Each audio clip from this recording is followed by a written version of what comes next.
Hi, I'm Mr. Furtado, and today we're going to talk about the camera slider practical.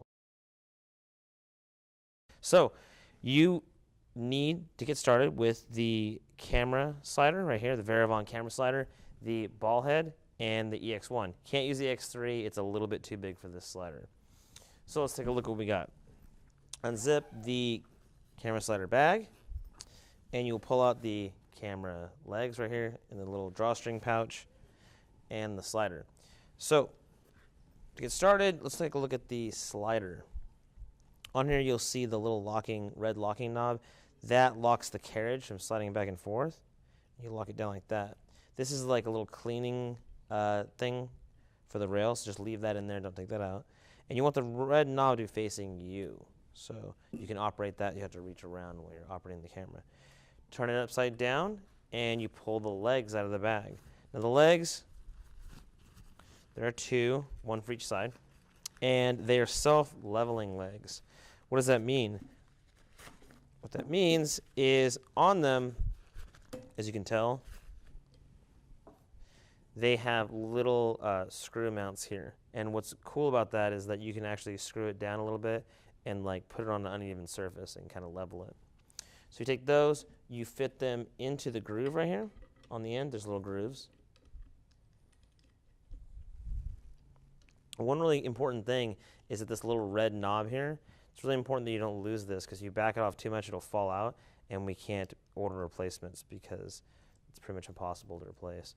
So make sure that just stays in there when you back it off, because it'll just stay in there unless you unscrew it all the way out. So it pretty much only goes one way in here.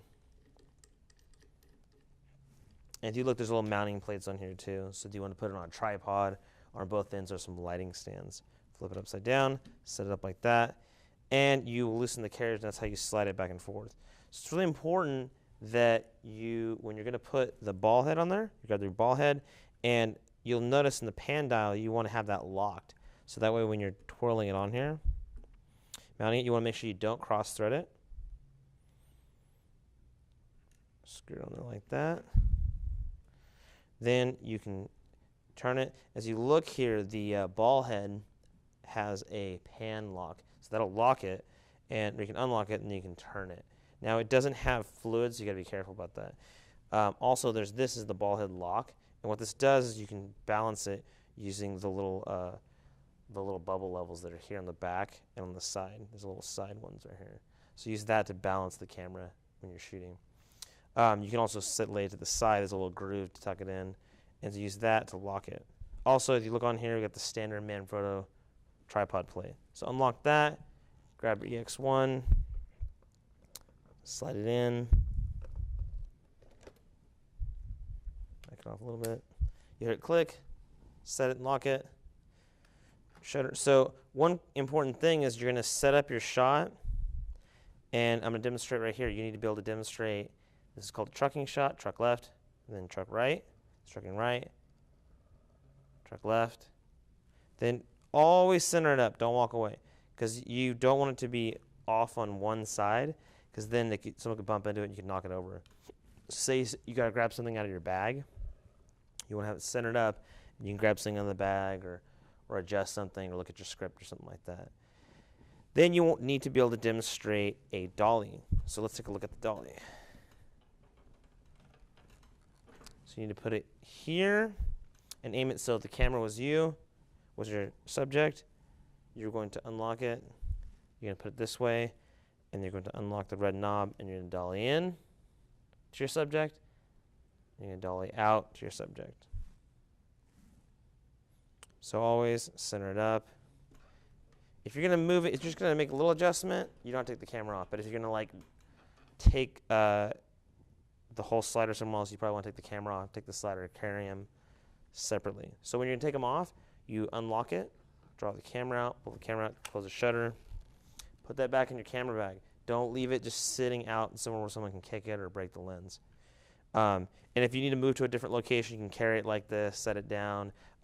One really good thing is that you can have a cart to put it on, like this cart right here is perfect, or like our plastic carts. You can put them on apple boxes and stack it up any which way. You can also put it on lighting stands or two tripods, but you want both ends to be supported. It's important to have both ends supported upon something, either on a tripod or on a cart. You don't want to have just one because the balance is too light. And if the camera gets too far over, it just falls over. So be aware that you want it to be balanced whenever you're shooting. So let's take it apart. Make sure that your pan lock is locked. Turn the ball head.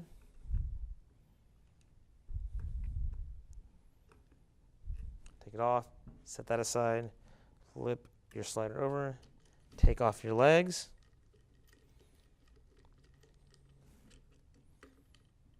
Don't back them off too much. Thread them back on there so that you don't lose the screws. Put them back in your bag.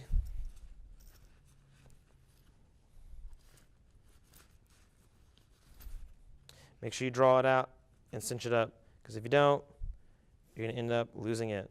You're going to lose the tripod, the slider feet. Get your bag underneath. Put your slider back, make sure it's centered. Put your slider back away. Put this back in there, zip it up. And you're going to have your camera in your bag, you're going to have your slider, and you're going to have your ball head. So you're going to need both of these in order to do this. Now you're going to need a stand or a cart also, so be aware of that. And that is your camera slider practical.